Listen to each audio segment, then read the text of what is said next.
फिर स्वागत है हमारे इस यूट्यूब चैनल में। दोस्तों आज बीएसएनएल से संबंधित एक बहुत ही बुरी खबर है और उसको लेकर आए हैं। दोस्तों चलिए स्टार्ट करते हैं, आखिर ये बीएसएनएल के लिए बुरी खबर क्यों है। बीएसएनएल का नेटवर्क गायब, मुश्किल में है उपभोक्ता। बीएसएनएल की संचार सेवा उपभोक्ताओं के लिए परेशानी का सबब बन गया है। वनगामा बीएसएनएल की संचार सेवा उपभोक्ताओं के लिए परेशानी का सबब बन गया। आए दिन नेटवर्क के गायब रहने से उपभोक्ताओं को संचार सेवा का लाभ नहीं मिल पा रहा है। टावर कर्मियों की लापरवाही के चलते क्षेत्र के उपभोक्ताओं को हकलान ही है। सरकारी दफ्तर में तैनात अधिकारियों और कर्मचारियों को भी संचार की समस्याओं से जूझना पड़ रहा है। शिकायत के बावजूद सेवा में सुधार नहीं होने से उपभोक्ताओं में आक्रोश है। वनांचल में भारत दूरसंचार निगम लिमिटेड ने उपभोक्ताओं को संचार सेवा मुहैया कराने के लिए टावर लगवा रखा है। शुरुआत में नेटवर्क की अच्छी सुविधा मिलने पर उपभोक्ताओं ने भारी मात्रा में बीएसएनएल की सिम खरीदारी कर सेवा शुरू लेना कर दिया था, लेकिन समय बीतने के साथ बीएसएनएल संचार सेवा भी ध्वस्त होती गई। वैसे तो दिन में 4 से 6 घंटे तक नेटवर्क गायब रहना बीएसएनएल के लिए आम बात है।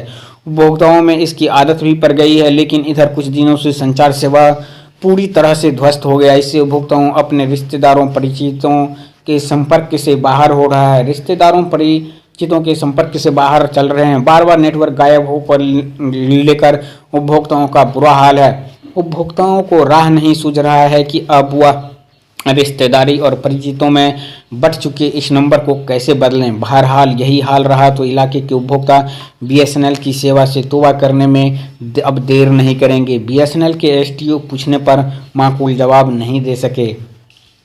सहज जन सेवा केंद्र बने 120। क्षेत्र के गांव में बीएसएनएल के इंटरनेट से जुड़े दर्जन भर सहज सेवा केंद्र 120 बने हैं। इन केंद्रों पर आय, जाति, निवास प्रमाण पत्रों के अलावा विभिन्न प्रकार के प्रमाण पत्र बनाए जाते हैं। इंटरनेट सेवा बंद होने की वजह से इलाके के जरूरतमंदों के काम पूरी तरह से ठप है।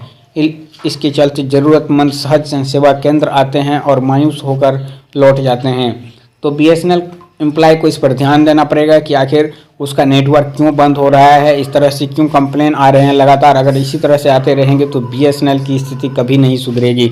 इसके लिए पूरी जिम्मेवारी बीएसएनएल के जो कर्मचारी हैं उस पर जाएंगे, क्योंकि यदि वो उसका नेटवर्क ठीक नहीं होगा तो फिर सब्सक्राइबर को लेने से कोई फ़ायदा नहीं है। इसलिए बीएसएनएल कर्मचारी से हम अपील करते हैं, हाथ जोड़कर विनती करते हैं कि आप कृपया अपना काम सही से करें ताकि सब्सक्राइबर को कोई कठिनाई का सामना नहीं करना पड़े। दोस्तों ये न्यूज़ आपको अच्छा लगा है तो एक लाइक का बटन ज़रूर दबा दीजिएगा, साथ ही दोस्तों के भी शेयर कर दीजिएगा। धन्यवाद।